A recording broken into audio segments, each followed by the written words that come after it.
Hello dear NEET aspirants, आज हम PCP Sikar से मैं अमित कुमार और मेरे साथी डॉक्टर आसिफ सर, हम बायोलॉजी टीम से आए हैं और आपके लिए कुछ अपडेट्स लेके आए हैं जो हम ब्रीफ में आपसे यहाँ पे एक्सप्लेन करेंगे।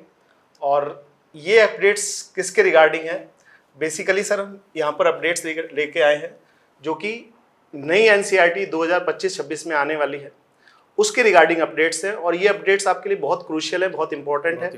आप पूरी वीडियो में लगातार बने रहिए क्योंकि हो सकता है इससे आपके एग्जाम में क्वेश्चंस आएँ और वो एग्जाम में क्वेश्चंस आप गलत कर दें, क्योंकि यहाँ पर जो रेक्टिफिकेशन एनसीईआरटी की तरफ से हो रहा है उस पर आपको बहुत ही ज़्यादा कॉन्सेंट्रेट करना है, क्योंकि जैसे ही क्वेश्चन आएगा आपका आंसर नई एनसीईआरटी के हिसाब से जाना चाहिए, पुरानी एनसीईआरटी के हिसाब से नहीं जाना चाहिए। तो इस पर आप थोड़ा ध्यान रखेंगे। आइए हम यहाँ पर शुरू करते हैं। ये सर अमित सर, जैसे हमने लास्ट ईयर ये देखा भी है कि एक फिजिक्स के क्वेश्चन में बहुत ज़्यादा कंट्रोवर्सी हुई थी और फाइनल आंसर जो उसका दिया गया था वो एक ऑथेंटिक आंसर जो था उसी को दिया गया था। यस सर, बिल्कुल। सुप्रीम कोर्ट ने जब इस चीज़ को देखा कि फिजिक्स में एक क्वेश्चन आया था, उन्होंने कहा कि साइंटिफिकली करेक्ट आंसर क्या होना चाहिए, कि साइंटिफिकली जो करेक्ट है वो फाइनल आंसर होगा। तो कहीं ना कहीं ये चीज़ मैटर करती है कि अगर कोई कंट्रोवर्सी लगती है वहाँ पर तो फाइनल आंसर करेक्ट वाला माना जाता है। और कहीं ना कहीं जो बच्चे करेक्ट करते भी उनको मार्क्स गेन होता है सर उसके, और गलत कराते हैं तो माइनस हो जाता है, तो कहीं ना कहीं लॉस होता है बच्चों को।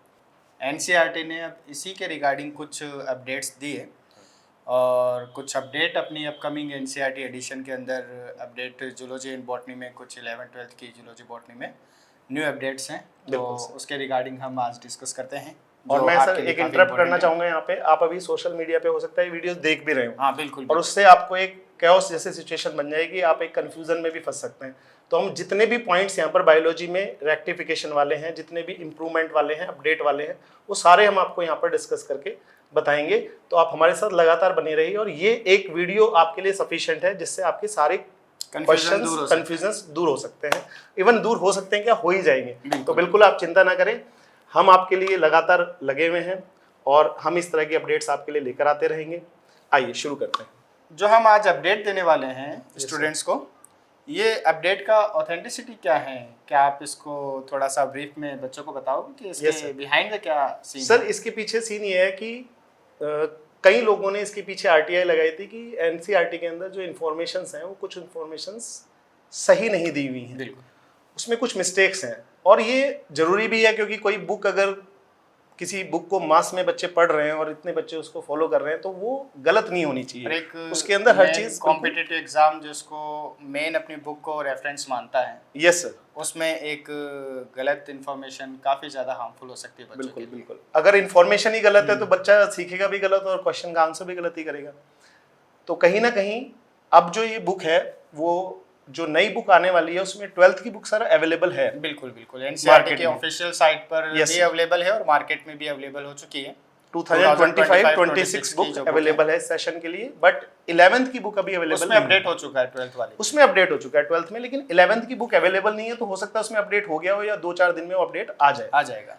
लेकिन एनसीईआरटी की तरफ से ऑफिशियल ये क्लैरिफिकेशन आ चुका है कि जो मिस्टेक्स वहाँ पर है उन्होंने एक्सेप्ट कर ली हैं कि इन्हें हम रेक्टिफाई कर देंगे और ये रेक्टिफाई आके 2025 और 26 वाली बुक में आपको मिल जाएंगी। तो अभी सर जो 4 मई को जो नीट का एग्जाम होने वाला है, उसमें अगर सपोज इससे क्वेश्चन आते हैं जो अभी हम डिस्कस करेंगे, तो नीट के जो एस्पायरेंट्स बचे हैं उनको फिर जो न्यू अपडेट है उन्हीं के अकॉर्डिंग उनको आंसर करना है। बिल्कुल सर। तो हम उसी को डिस्कस कर लेते हैं। उसी को हम डिस्कस करेंगे यहाँ पे। जैसे सर हम यहाँ पे 11th की पहले एनसीईआरटी डिस्कस कर लेते हैं। Chapter 8 cell the unit of life, बच्चों का बड़ा फेवरेट चैप्टर होता है। बिल्कुल बिल्कुल, और नीट का भी बड़ा फेवरेट चैप्टर होता है, इंपॉर्टेंट भी है ये। यस सर, बहुत इंपॉर्टेंट है। हाँ। इसमें अगर हम देखेंगे सर, इसमें पेज नंबर 88 पर एक स्टेटमेंट दिया हुआ है थियोडोर श्वान को लेके। थियोडोर श्वान के बारे में यहाँ पर, हाँ सर, थियोडोर श्वान को लेकर यहाँ पर जो स्टेटमेंट है वो है कि थियोडोर श्वान ब्रिटिश जूलॉजिस्ट थे। बाकी इंफॉर्मेशन गलत नहीं है, लेकिन ये जो ब्रिटिश वर्ड है ये गलत है। ये एक्चुअली ब्रिटिश थे ही नहीं, ये जर्मनी के थे, और जर्मनी के थे ये, फिजियोलॉजिस्ट थे, वहाँ पर फिजिशियन थे। तो असल में यहाँ पे ये जर्मन वर्ड आना चाहिए। तो अगर एग्जाम में आता है अब कोई भी क्वेश्चन, इस साल से जो भी क्वेश्चन आएगा वहाँ पे ब्रिटिश गलत होगा। जर्मन फाइनल आंसर होगा, यानी कि आपको श्वान, थियोडोर श्वान, जर्मन जूलॉजिस्ट याद रखना है। और सर ये याद करना इजी भी है क्योंकि इनके साथी जो थे स्लाइडन, वो भी जर्मनी के थे। तो ये तो एक अच्छी बात हो गई बच्चों के लिए कि उनको कंफ्यूज नहीं रह गए। कई सारे बच्चे इसमें बहुत कंफ्यूज रहते थे सर के कौन से जर्मनी के हैं, कौन से ब्रिटेन के हैं। अब तो दोनों ही जर्मनी के। बिल्कुल, तो ये तो आप लोग बहुत इजीली से कर पाएंगे, तो ये तो अच्छा कर दिया आपके लिए। चलिए, तो यहाँ पे आप फाइनल आंसर जर्मन देंगे। एक सर इसमें साइटोप्लाज्म के रिगार्डिंग भी एक अपडेट आया है। सर अगर हम पेज नंबर 90 पे जाएंगे सेल चैप्टर में, तो इस चैप्टर के अंदर जहां पर ओवरव्यू ऑफ सेल दिया हुआ है वहां पर साइटोप्लाज्म को सेमी फ्लूइड मैट्रिक्स लिखा गया है। बट जब प्रोकैरियोटिक सेल टॉपिक शुरू होता है तो उसके अंदर वो साइटोप्लाज्म को फ्लूइड मैट्रिक्स लिख देता है। अब ये जो यहाँ पर दिया हुआ है ये बहुत छोटा सा वर्ड है जो कंफ्यूजन क्रिएट कर सकता है, बट एग्जाम में ये कहीं ना कहीं गलत हो सकता है बच्चों का। बिल्कुल सर। तो आपको ध्यान रखना है कि साइटोप्लाज्म के बारे में आपको सेमी फ्लूइड मैट्रिक्स ही आंसर करना है, फ्लूइड आंसर नहीं करना है। और उन्होंने ये रेक्टिफाई कर भी दिया है कि अब वो दोनों जगह जो नई बुक आएगी उसमें दोनों जगह पर सेमी फ्लूइड मैट्रिक्स ही लिखा आएगा। तो आप इसे भी कंफर्म कर लें कि फाइनल आंसर आपको सेमी फ्लूइड मैट्रिक्स देना है, फ्लूइड मैट्रिक्स नहीं करना है। और वैसे भी अमित सर, साइटोप्लाज्म तो प्रोकैरियोटिक सेल का हो या यूकैरियोटिक सेल का हो, वो एक semi fluid matrix, semi fluid ही होगा क्योंकि सेमी फ्लूइड के अंदर बिल्कुल उसके अंदर सॉलिड कंटेंट भी होगा, लिक्विड कंटेंट भी होगा। तो ऐसा कैसे हो सकता है कि वो फ्लूइड ही हो केवल? तो वो सेमी फ्लूइड नेचर है, वो तो कहीं भी हो सेमी फ्लूइड ही होगा। बिल्कुल। तो ये सेल के रिगार्डिंग दो अपडेट थे बेटा। और अब हम next chapter respiration in plant में अगर हम देखें तो एक अपडेट 11th की बुक में सर रेस्पिरेशन इन प्लांट में भी हुआ है। Yes sir. जहां पर उसने एटीएस में जो प्रोटॉन ट्रांसपोर्टेशन का जो कंसेप्ट है उसको उसने थोड़ा सा अपडेट दिया है। तो आप उसके सर ये मैं और थोड़ा यहाँ पे आपको बताना चाहूंगा कि जिस तरह के चेंजेस हम यहाँ पर बता रहे हैं, आसिफ सर आप देख रहे हैं कि हम जब से पढ़ा रहे हैं हम ये चेंजेस बच्चों को बताते ही हैं कि फाइनल अगर ये दोनों आ जाते हैं तो यहाँ पर ऑप्शन में आपको फाइनल आंसर ये करना है। और अच्छी बात ये है कि जो चीजें हम पिछले 4-5 सालों से करा रहे हैं वही जाके एक्सेप्ट हो गई हैं। तो कहीं ना कहीं हमारे बच्चे ओवर द एज इसमें पहले से ही हैं। सर मैं आपको एक चीज बताऊं तो पीसीपी के किसी भी बच्चे की अगर आप एनसीईआरटी देखोगे, यस सर, तो आप देखोगे कि उसने पहले से ही उस 2 प्रोटॉन को 4 प्रोटॉन किया हुआ है। तो ये हम पहले से कर रहे थे।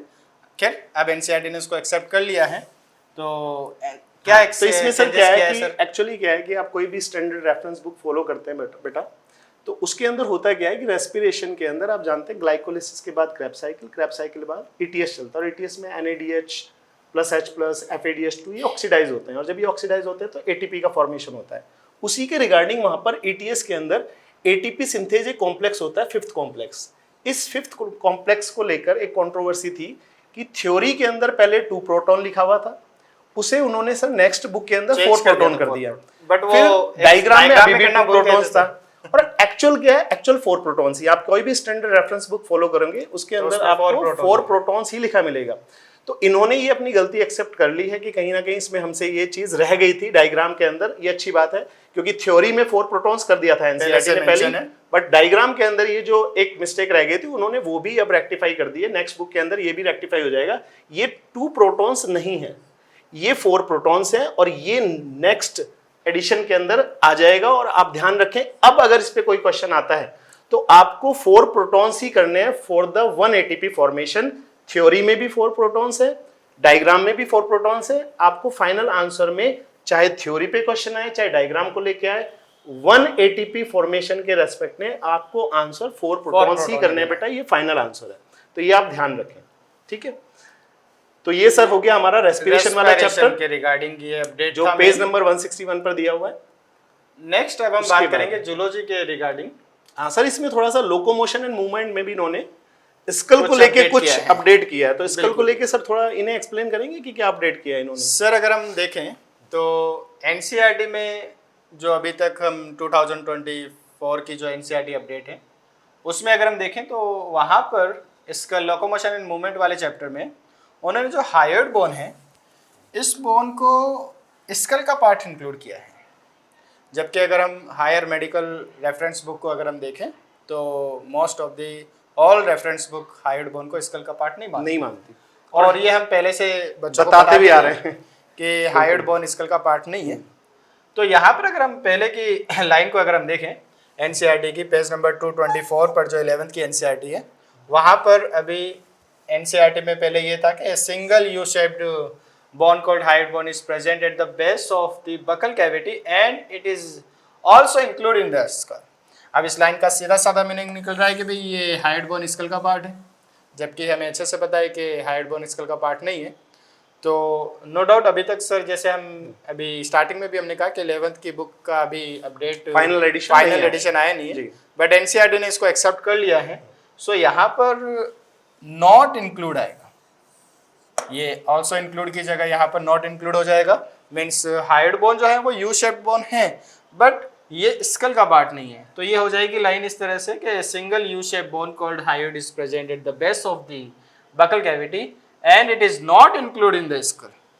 तो आपको ये हो सकता है कि ये सर लाइन हटा दें। यस सर, बिल्कुल ये स्पेसिफिकली ये पार्ट ही हटा दें, इनको ये ऐसा भी हो सकता है मेरे। बिल्कुल बिल्कुल, और ये ध्यान भी रखना पड़ेगा कि यहाँ पर ऑल्सो इंक्लूडेड, क्योंकि बेटा आप पढ़ते रेगुलरली आ रहे हो और ऑल्सो की जगह जैसे ही नोट आएगा आपको लगेगा स्टेटमेंट गलत है, बट आपको ध्यान रखना है कि नोट इंक्लूडेड है तो नोट इंक्लूडेड फाइनल आंसर रहेगा। ये आपको वहां पर एग्जाम में पूरी तरह से क्लियर रखना है कि यानी ऑल्सो इंक्लूडेड की जगह नोट इंक्लूडेड स्टेटमेंट आएगा तो आपको इसे करेक्ट बताना है। तो हाइड बोन स्कल का पार्ट बेटा आप नहीं है, वैसे तो पहले भी नहीं था सर, ये पहले भी नहीं था, अकॉर्डिंग टू एनसीईआरटी था, तो ये अब नहीं है। Yes sir. So locomotion and movement के रिगार्डिंग एक मोस्ट इंपोर्टेंट अपडेट आपके सामने है। नेक्स्ट सर एंडोक्राइन सिस्टम से भी एक अपडेट हुआ है, पेज नंबर 244 पे आप देखेंगे। एंडोक्राइन सिस्टम से अगर हमने एक अपडेट देखें तो आप अगर एड्रिनल ग्लैंड, जब हम एंडोक्राइन सिस्टम में पढ़ते हैं तो वहाँ पर एड्रिनल ग्लैंड की जो पोजीशन बता रखी है वो ये है कि एड्रिनल ग्लैंड को वो ये कहता है कि ये one at the anterior part of each kidney. Means यहाँ पर ये कह रहा है कि किडनी के एंटीरियर पार्ट पर होती है, जबकि सर ये एंटीरियर पर नहीं होती, ये सुपीरियर पार्ट पर होती है। और सभी बच्चों को जैसा ये पता भी है कि इसका एक अदर नेम सुप्रारीनल ग्लैंड है, वो इसी को इसीलिए कहते हैं। रीनल मीन्स किडनी, सुप्रा मीन्स सुपीरियर, तो किडनी के ऊपर प्रेजेंट होती है, सुपीरियर पोजीशन पर होती है, इसीलिए हम इसको सुप्रारीनल ग्लैंड कहते हैं। सो यहाँ पर जो ये एंटीरियर वर्ड है, इस एंटीरियर वर्ड को अब आप अपनी एनसीईआरटी में सुपीरियर से रिप्लेस कर सकते हो। मीन्स यहाँ पर एंटीरियर वर्ड को कट करके आप यहाँ पर सुपीरियर वर्ड लिख देना कि ये सुपीरियर पोजीशन पे प्रेजेंट होती है। और एग्जाम में फाइनल सर अगर एग्जाम में आता है तो बच्चों को इसका आंसर सुपीरियर करना है, ना कि एंटीरियर। बिल्कुल ये फाइनल आंसर रहेगा, तो ये सुपीरियर ही रहेगा। तो यहाँ पर आप पेज नंबर 244 पर भी आप एक चेंज कर सकते हो, ठीक है। यस, ये तो सर 11th की बात हो गई। एक जो 12th का चैप्टर है ह्यूमन रिप्रोडक्शन, वहां से भी एक अपडेट हुआ है डायग्राम में, पेज नंबर 33 पे, 33 पर ह्यूमन रिप्रोडक्शन। और सर 12th की बुक मार्केट में आ भी चुकी है, ये मार्केट में बुक आ चुकी है, तो ये तो आपका हो ही गया है। मतलब ये डायरेक्ट एनसीईआरटी ने अपनी ऑफिशियल साइट पर भी जो न्यू बुक दी है उसमें ये अपडेट करके दे चुके हैं। तो ये तो 100% आपका क्लैरिफिकेशन फाइनलाइज हो चुका है। इसमें आपको कुछ अब सोचने की जरूरत नहीं है। पहले आपको टीचर्स पढ़ाते होंगे कि यहाँ पर ओवम है कि सेकेंडरी oocyte है, कहीं ना कहीं बच्चे कंफ्यूज रहते थे इस चीज को लेके, तो कहीं ना कहीं एनसीईआरटी ने ये भी इस बार रेक्टिफाई कर दिया है। पीसीबी की पूरी जूलॉजी टीम ने सर इसको सेकेंडरी oocyte ही बताया है। सर ये बड़ी अच्छी बात है, मतलब ये हम अपने ऑडियंस को बताना चाहेंगे कि यहाँ पर पीसीपी में हम इन चीजों का बहुत ज्यादा ध्यान रखते हैं कि कहीं ना कहीं जो चीज फाइनल है, क्योंकि सुप्रीम कोर्ट में सर लास्ट में जब कहीं कंट्रोवर्सी होती है तो सुप्रीम कोर्ट कहता है कि जो फाइनल आंसर होगा वो साइंटिफिकली करेक्ट होना चाहिए। तो ये इन बातों का हम स्पेसिफिकली ध्यान रखते हैं जब भी हम यहाँ पर कोई भी लेक्चर डिलीवर करते हैं, तो हमारी टीम इन बातों पर बहुत ही ज्यादा विशेष ध्यान रखती है। तो सर इसके बारे में थोड़ा बता दीजिए। सर इसमें अगर हम ह्यूमन रिप्रोडक्शन में menstrual cycle, duration menstrual cycle, ovary की अगर हम एक्टिविटी देखें तो ओवेरी में यहाँ पर ड्यूरिंग ओवुलेशन, पहले की जो एनसीईआरटी थी उसमें यहाँ ड्यूरिंग द ओवुलेशन उसने ओवम को रिलीज कर रखा था डायग्राम के थ्रू कि ओवम यहाँ से रिलीज हो रहा है, जबकि हमें सबको अच्छे से पता है कि ओवुलेशन के टाइम पर सर ओवम रिलीज नहीं होता, ये सेकेंडरी oocyte रिलीज होता है। बिल्कुल। तो यहाँ पर अब डायग्राम में ओवम की जगह न्यू एडिशन में सेकेंडरी oocyte आ चुका है। तो आप भी अपनी एनसीईआरटी बुक में बेटा यहाँ पर सेकेंडरी oocyte कर लीजिए कि अगर डायग्राम, सर ये आई थिंक मेरे हिसाब से ये एनसीईआरटी डायग्राम है, ये इंपॉर्टेंट भी एग्जाम के पॉइंट ऑफ व्यू से कि यहाँ से ये सबको ब्लैंक करके एबीसीडी ले सकता है ये। और ये तो अब स्पेशली आपको ध्यान रखना है कि ओवम, क्योंकि ये सारी रट के बैठे हैं बच्चे सारे क्योंकि एनसीईआरटी तो बच्चों ने ऐसे कर रखी है बिल्कुल तैयार पूरी, कहीं से कुछ भी आ जाए। बिल्कुल, तो बेटा ये थोड़ा सा ध्यान रखेंगे कि आप ओवम, हो सकता है देखते ही आपको एक फीलिंग आए कि ओवम ही था। हाँ बिल्कुल, क्योंकि पूरे साल से आपने ओवम पढ़ा है, तो ये आप स्पेशली ध्यान रखेंगे कि ओवम की जगह सेकेंडरी ऊसाइट आंसर करना है। इन चीजों का आप सभी जगह ध्यान रखें, क्योंकि कहीं ना कहीं आप इन चीजों को बार बार पढ़ते आ रहे हैं और वहां पे कहीं ना कहीं गलती होने के चांसेस हैं। कंसेप्चुअली अगर हम देखें तो सर सेकेंडरी oocyte ही रिलीज होता है ओवुलेशन के टाइम पर। Exactly. Ovum during fertilization produce होता है। Yes, तो ओवम तो वैसे भी यहाँ पर हम टर्म यूज भी नहीं कर सकते। Yes, sir. ओवुलेशन के टाइम पर सेकेंडरी oocyte रिलीज होता है जो फेलोपियन ट्यूब में ट्रांसफर होता है, एंड इफ फर्टिलाइजेशन होता है तो जाके वो ओवम में कन्वर्ट होता है, अदरवाइज वो सेकेंडरी oocyte की फॉर्म में ही रिलीज होता है। तो ये कुछ इंपॉर्टेंट अपडेट 11th और 12th के रिगार्डिंग जो हैं वो हमने आपके साथ शेयर की हैं।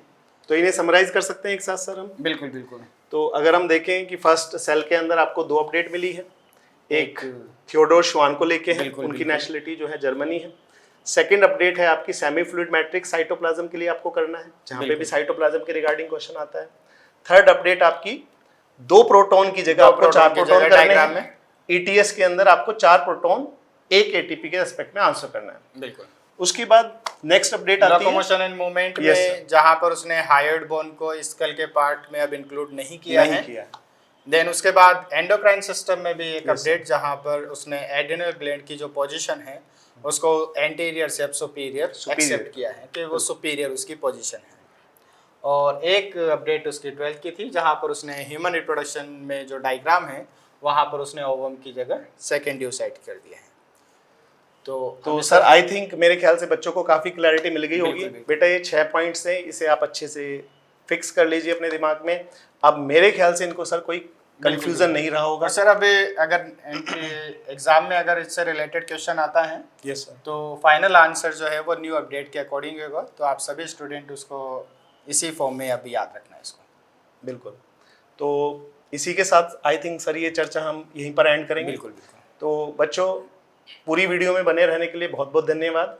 हम पीसीपी की तरफ से आपके लिए पूरी रिसर्च टीम हमारी काम करती रहेगी। इसी तरह के अगर कोई आगे अपडेट होते रहेंगे तो वो हम आपके लिए लेके आते रहेंगे। और थैंक यू सो मच कि बने रहिए आप के साथ। तैयारी कर रहे हैं, बहुत अच्छी तैयारी करिए। अब जो नीट का एग्ज़ाम आ रहा है उसमें हम चाहेंगे कि आप नीट के बाद जो है डॉक्टर की फॉर्म में आपको देखें। Wish you all the best. बिल्कुल, wish you all the best and thank you so much.